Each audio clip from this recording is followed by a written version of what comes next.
buhay na naik sa kamatayan.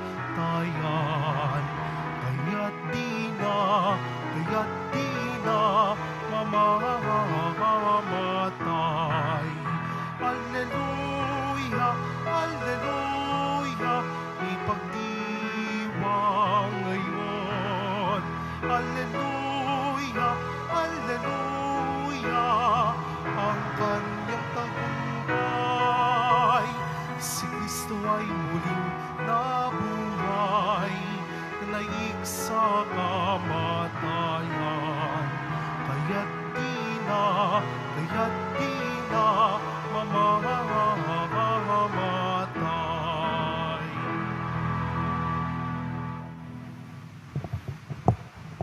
Sa ngalan ng Ama at ng Anak at ng Espiritu Santo. Amen. Ang pagpapala ng ating Panginoong Jesucristo, ang pag-ibig ng Diyos Ama, at ang pakikipagkaisa ng Espiritu Santo naway suma inyong lahat. At sa mayo rin.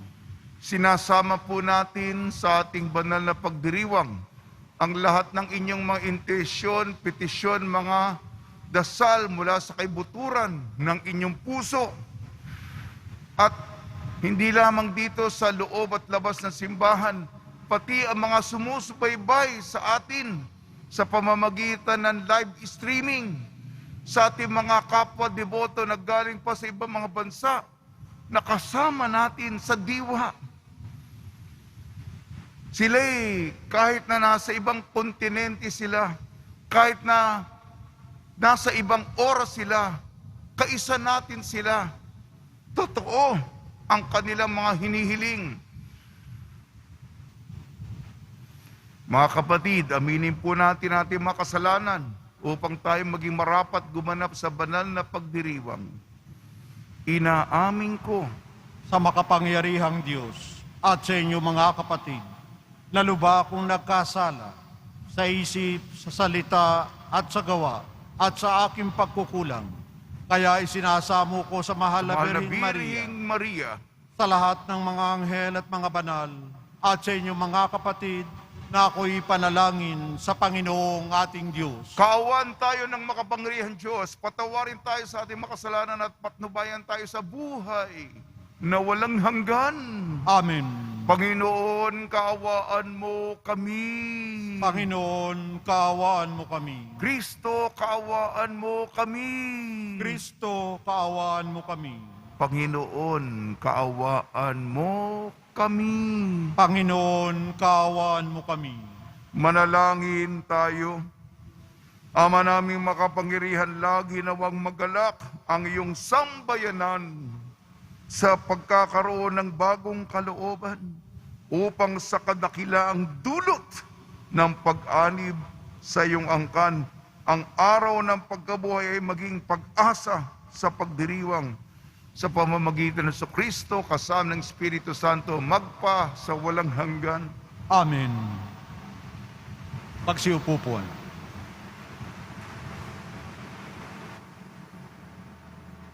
Pagbasa mula sa mga gawa ng mga apostol. Noong mga araw na iyon, dinaluhong sina Pablo at Silas ng mga tao, at matapos pahubaran ng mga pinuno, sila'y paulit-ulit na ipinahagupit, saka ipinabilanggo at pinabantayang mabuti. Ipinasok sila ng bantay sa kaloob-looban ng bilangguan at ipinangaw ang mga paa. Nang maghahating gabi na, sina Pablo at Silas ay nananalangin at umaawit ng mga imno, at nakikinig naman ang ibang mga bilanggo. Di kaginsa-ginsay lumindol ng napakalakas, ano pat nayanig pati ang mga pundasyon ng bilangguan. Pagdakay nabuksan ang mga pinto, at nakalag ang mga tanikala ng mga bilanggo. Napabalikwas ang bantay bilangguan, at nang makitang bukas ang mga pinto, hinugot ang kanyang tabak at tangkang magpapakamatay, akalang nakatakas ang mga bilanggo. Ngunit sumigaw si Pablo, "Huwag mong saktan ang iyong sarili. Narito kaming lahat." Humingi ng ilaw ang bantay, patakbong pumasok at nanginginig na nagpatira pa sa harapan nila Pablo at Silas. Inilabas niya ang mga tao at sinabi, "Mga Ginoo, ano po ang dapat kong gawin upang ako'y maligtas?" Sumagot sila, "Sumampalataya ka sa Panginoong Hesus at maliligtas ka, ikaw at ang iyong sambahayan."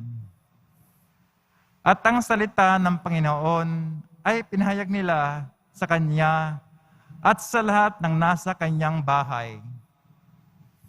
Nang gabi ring iyon, hinugasin ng bantay ang kanilang mga sugat at nagpabinyag siya pati ang buo niyang sambahayan. Pagkatapos, sila'y isinama niya sa kanyang tahanan at hinainan ng pagkain. Galak na galak siya at ang kanyang buong sambahayan sapagkat sila'y natutong sumampalataya sa Diyos.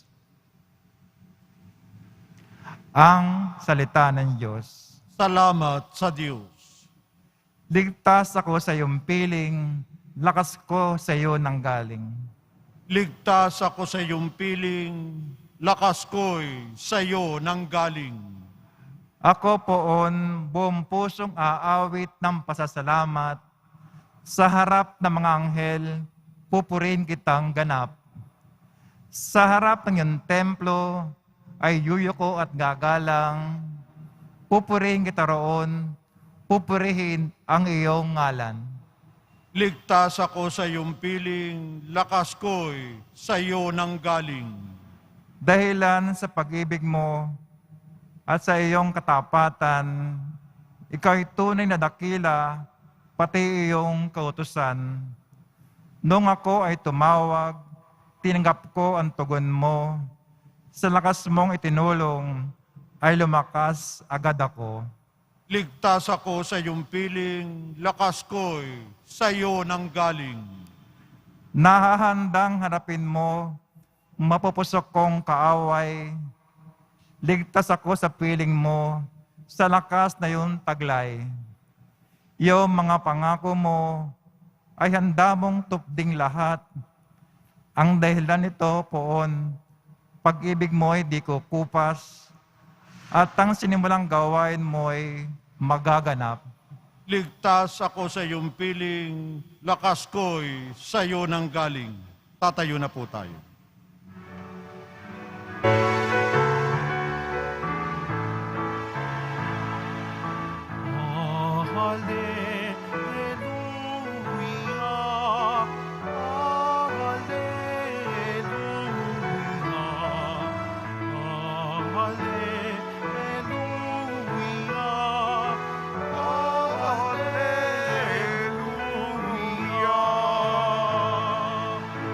Espiritong isusugo, totoo ang ituturo, pangako ni Kristong guro. Alleluia, Alleluia,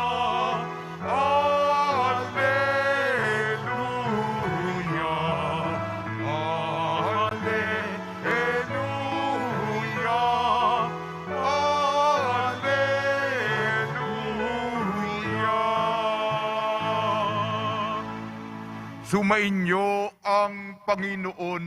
At sumayo rin. Ang mabuting balita ng Panginoon ayon kay San Juan. Papuri sa iyo, Panginoon. Noong panahong yun, sinabi ni Jesus sa kanyang mga alagad, "Ngayoy paroroon na ako sa nagsugo sa akin. Wala isa man sa inyong nagtatanong sa akin kung saan ako pupunta. At ngayon sabihin ko na sa inyo, natigib kayo sa kalungkutan, ngunit dapat ninyong malaman ang katotohanan. ang pag-alis ko'y sa ikabubuti ninyo, sapagkat hindi paparito sa inyo ang patnubay kung hindi ako aalis. Ngunit kung aalis ako, susuguin ko siya sa inyo. Pagdating niya'y sa kanyang patutunay sa mga tao sa sanlibutan na mali ang pagkakilala nila sa kasalanan at ipapakilala niya kung ano ang matuwid, kung ano ang kahatulan. Mali sila sa tungkol sa kasalanan sapagkat hindi sila nanalig sa akin. Tungkol sa matuwid sapagkat ako'y paroroon sa Ama at hindi na niyo makikita. Tungkol sa kahatulan sapagkat hinatulan na ang pinuno ng sanlibutang ito. Ang mabuting balita ng Panginoon. Pinupuri ka namin, Panginoong Heso Kristo. Magsiupo po tayo. Binabati po namin kayo sa pagpapala, pagbibindisyon, pagbibiyaya, pagkakaloob ng napakaraming grasya mula sa ating napakabait na Nuestro Padre Jesus Nazareno. Marami ang nagtatanong sa akin, bakit hindi ka na nagmimisa alas 6 ng umaga? Ang sagot po, kasama ko po ang mga pari, ilang pari sa Quiapo, kasamang ating mga hijos del Nazareno. Pumunta po kami peregrinasyon sa banal na lupain sa Israel upang ihatid at ipagkatiwala ang replikang imahe ng ating Nuestro Padre Jesus Nazareno. At isinaalang-alang po namin kayo. Binigyan po kami sapagkat hindi po kami karapat-dapat ng honor, ng pribileyo, ng napakayamang biyaya, mismo sapagkat nasa panahon tayo ng pagkabuhay, mismo sa simbahan ng Santo Sepulcro, mismo doon sa libingan ni Jesus at kung saan siya'y muling nabuhay. Nakapagmisa po ako. Ako po yung punong tagapagdiwang. Kasama ko mga pari, mga madre, ating 6 na representante ng hijos del Nazareno at mga kababayan nating Pilipino na nagtatrabaho sa Israel. At kahit di kayo makasama ang inyong mga hinihiling, sabi ko, kaya minsan kasi katulad ninyo nagsisimba, ayan, araw-araw naman kayo nagsisimba, araw-araw kayong tumutulong, ako araw-araw naman ako nagmimisa. Pero siyempre, kung nandoon ka, ito ang lugar. Kung hindi ka ba, kailangan yung, sapagkat hindi ka karapat-dapat, parang tinawag ka, bakit ako Panginoon? Instrumento lamang ako upang ipadala ang inyong pinakamalalim na kahilingan. Katulad ninyo, nakarinig kami ng mga kami kasama ko kagabi, mga hijos, ang mga paghihirap, mga pagtitiis sa maraming mahabang dekada, alang-alang sa pamilya ng ating mga kababayan sa Israel. Hahaba pa. Sige, tuloy na ako. Yun po. Ating unang pagbasa, kasi papatapos na tayo. Yung 40 araw ng pagkabuhay matatapos na sa Huwebes. Kung magbibilang ka, sapagkat naman yung asensyon, pinagdiriwang natin sa linggo. Pero yung 40 araw na si Jesus, sapagkat ang kanyang pag-akyat sa langit sa Huwebes na. Yun ang lumang kalendaryo. Si San Pablo, tinatanong, pinapalaganap ang mabuting balita tungkol kay Jesus na muling nabuhay. Naniniwala ba kayo?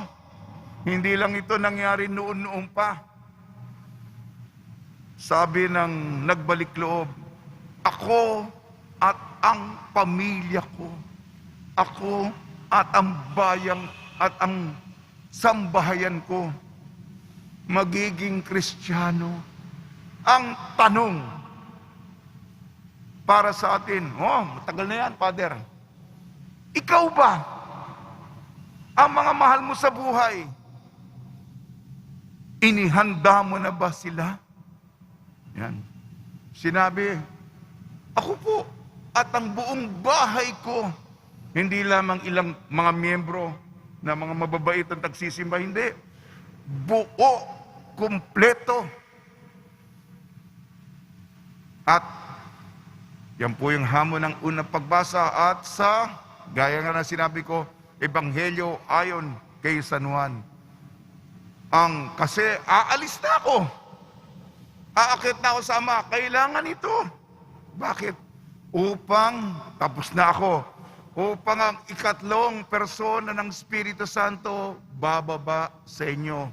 Ang Parakletos, ang patnubay ay bababa sa inyo. Yan ang mahalaga. Pag nilayan po natin ito. Ako'y muling nagpapasalamat sa Panginoon, hindi ako karapat dapat. Hindi ko akalain. Hindi lahat ng pumupunta sa pilgrimage sa Holy Land ay nabibigyan ng ganong biyaya. Ito dahil sa poong Jesus Nazareno. Yung iba makasama ko, hindi lamang unang beses pumunta ng Israel, unang beses na makalabas ng bansa. At maraming mga mayayaman na may kaya, na may pera, na nakakapunta sa pilgrimage, pero hindi sila hindi sila nakadalo ng misa sa loob mismo. Doon sa maliit na lugar kung saan muling nabuhay ang Panginoon, hanggang malayong distansya lamang sila. At dahil sa kapal ng tao, bilis. Yan. Hanggang doon na lang sila, hanggang doon. Yun. Ito. Kaya, para bang katulad kami nila Pedro, sinasabi na sa amin, totoong muling nabuhay ang Panginoon. Parang kung kayo, pakatulad kayo ni Tomas. Saga? Sige nga. No. Pero kami, totoo, muling nabuhay ang Panginoon. Na ako hanggang ngayon hindi pa ako, natatauhan pa ako. Sige, hahaba na. Sige po. Sa tulong ni Maria at ni San Jose, nawa, isabuhay natin na tayo'y bayan ng muling nabuhay na Nuestro Padre Jesus Nazareno.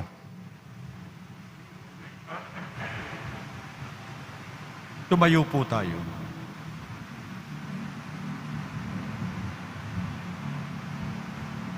Minamahal ko mga kapatid, bago umakyat sa langit, ipinangako sa akin ni Jesus ang isa pang katulong na makakapiling natin tulad niya. Tugon po natin, Panginoon, ipadala mo sa amin ang iyong Espiritu. Panginoon, ipadala mo sa amin ang iyong Espiritu. Ang ating mga kaparian naway magtalaga ng lubusan ng kanilang buhay sa pangangaral ng Ebanghelyo sa pamamagitan ng kanilang pamumuhay. Manalangin tayo. Panginoon, ipadala mo sa amin ang iyong Espiritu. Ang mga magulang at guro naway maging mga buhay na halimbawa ng pananampalataya para sa mga taong nasa kanilang pangangalaga. Manalangin tayo. Panginoon, ipadala mo sa amin ang iyong Espiritu. Atin nawang pagsikapang mabuti na gawin ang anumang nararapat upang ang salita ng Diyos ay maging isang buhay na kapangyarihang magiging kaakibat ng lahat ng ating ikikilos. Manalangin tayo. Panginoon, ipadala mo sa amin ang iyong Espiritu. Sa mga matatanda, mga nangungulila, at mga may karamdaman, naway ating ipadama ang ating habag. Manalangin tayo. Panginoon, ipadala mo sa amin ang iyong Espiritu. Ang mga yumao, naway makatagpo ng kapahingahan at bagong buhay sa kaharian ng Diyos. Manalangin tayo. Panginoon, ipadala mo sa amin ang iyong Espiritu. Ama, tagapagbigay ng lahat ng biyaya, masagana mong ipagkaloob sa amin ang iyong Espiritu upang makamuhay kami na may kabanalan at magsikap para sa pagdating ng iyong kaharian. Nilingangin sa pamamagitan ni Kristong aming Panginoon. Amen. Magsiupo po tayo.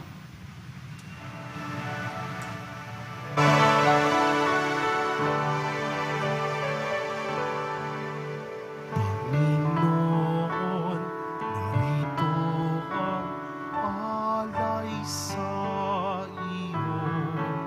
Nagmula sa iyong bayan, masayang nagsalo. Aming salang mga alay, gawin mong totoo. Itong alak at tinapay maging bungot at awan mo. Panginoon, Panginoon, alay sa iyo. Ng iyong bayang nagpupurit nagkakaisa sa iyo.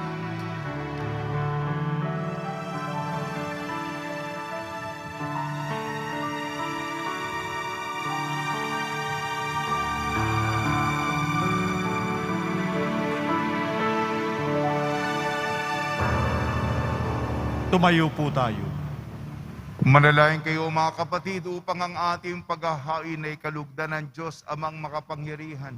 Tanggapin nawa ng Panginoon itong paghahain sa iyong mga kamay, sa kapurihan niya at karangalan, sa ating kapakinabangan, at sa buong sambayanan niyang banal.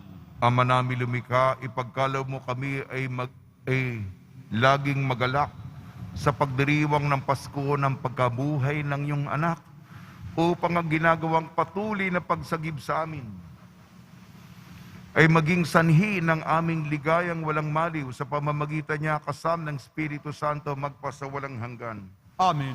Sumainyo ang Panginoon. At sumaiyo rin. Itaas sa Diyos ang iyong puso at diwa. Itinaas na namin sa Panginoon. Pasalamatan natin ang Panginoong ating Diyos. Marapat na siya ay pasalamatan. Ama namin makapangyarihan, tunay nga marapat na ikaw ay aming pasalamatan ngayong ipinagdiriwang ang paghahain ng Mesiyas, ang maamong tupa na tumubos sa aming lahat.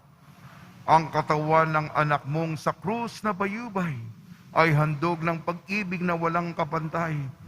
Ito ang paghahaing ganap mong kinalugdan.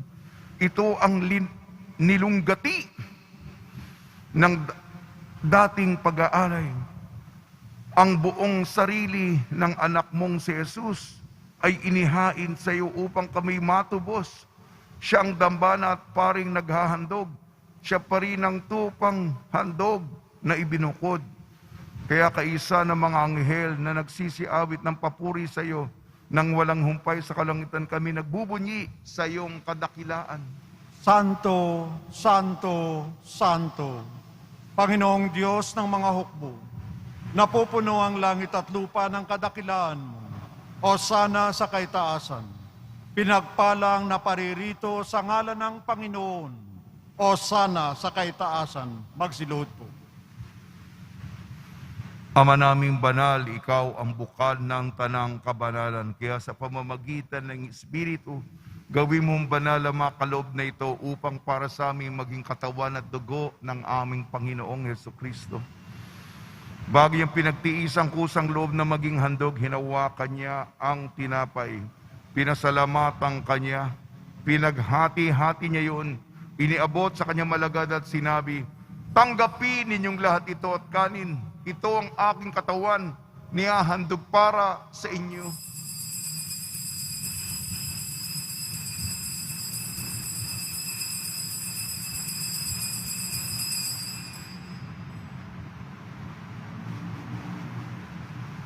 Gayon din naman nung matapos ang hapunan, hinawakan niya ang kalis, muli kanyang pinasalamatan. Inibot niya ang kalis sa kanyang malagad at sinabi, "Tanggapin ninyong lahat ito at inumin. Ito ang kalis ng aking dugo, ng bago at walang hanggang tipan. Aking dugo na ibubuhos para sa inyo at para sa lahat. Sa kapagpapatawad ng makasalanan, gawin ninyo sa pag-alala sa akin."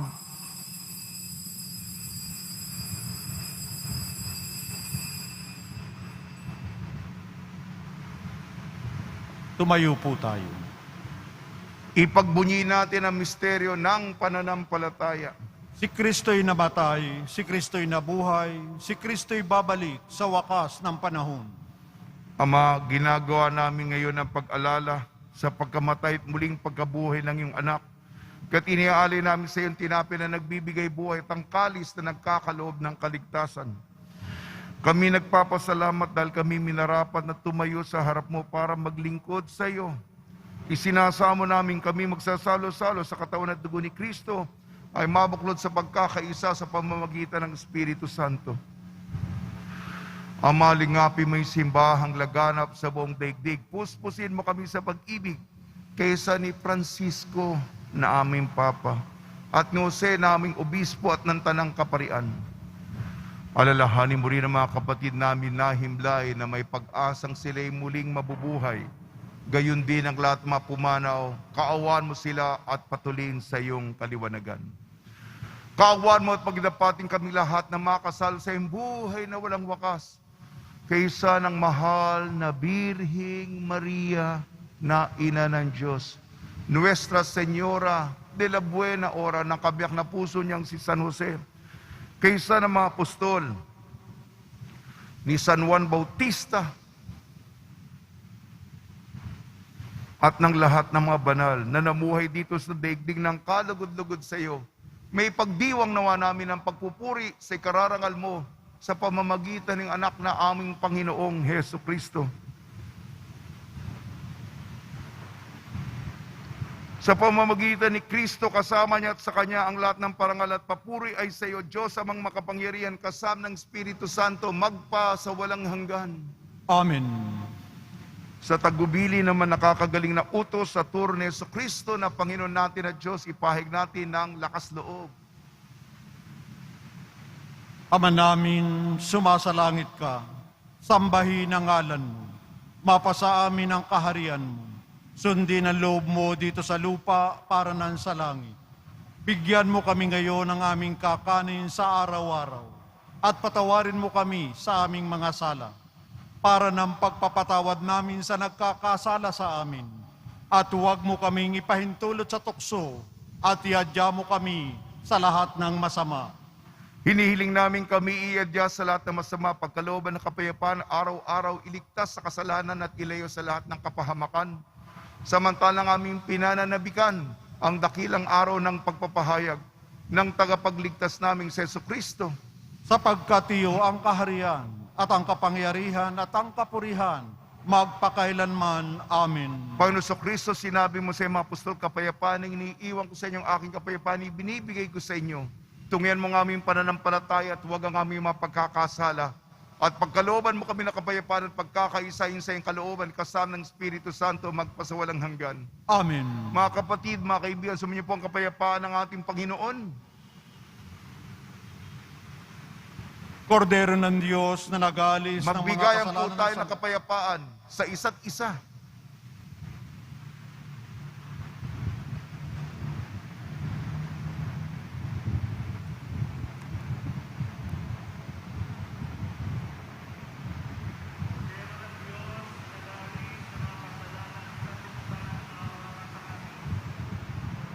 Kordero ng Diyos na nag-aalis ng mga kasalanan ng sanlibutan, maawa ka sa amin.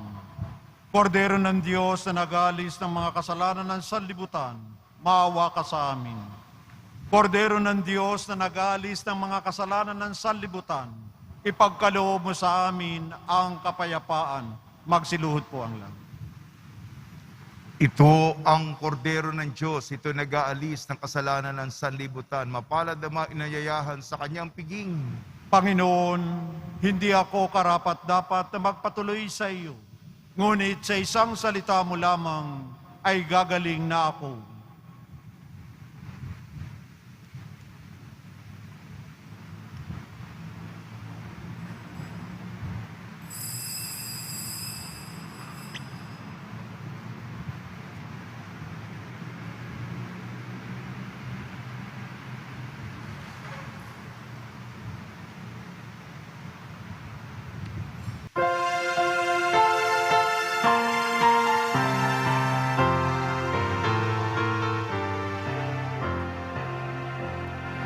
Si Jesus Nazareno, Alleluia, makalangit na sugo, Alleluia, ay naglingkod na tunay, Alleluia, hanggang sa siya'y mamatay, Hallelujah.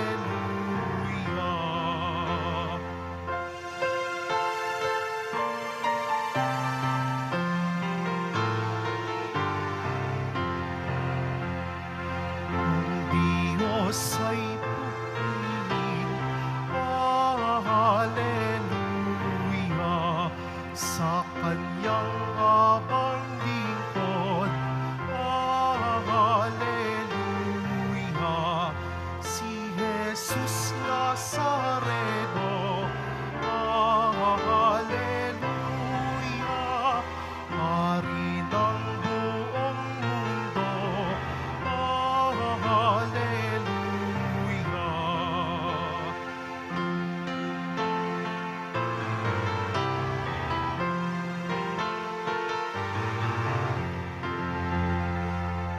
Parangalan ang Ama, Hallelujah, sa dakilang niyang gawa, Hallelujah, binuhay niya si Kristo, Hallelujah, ang pag-asa ng tao, Hallelujah.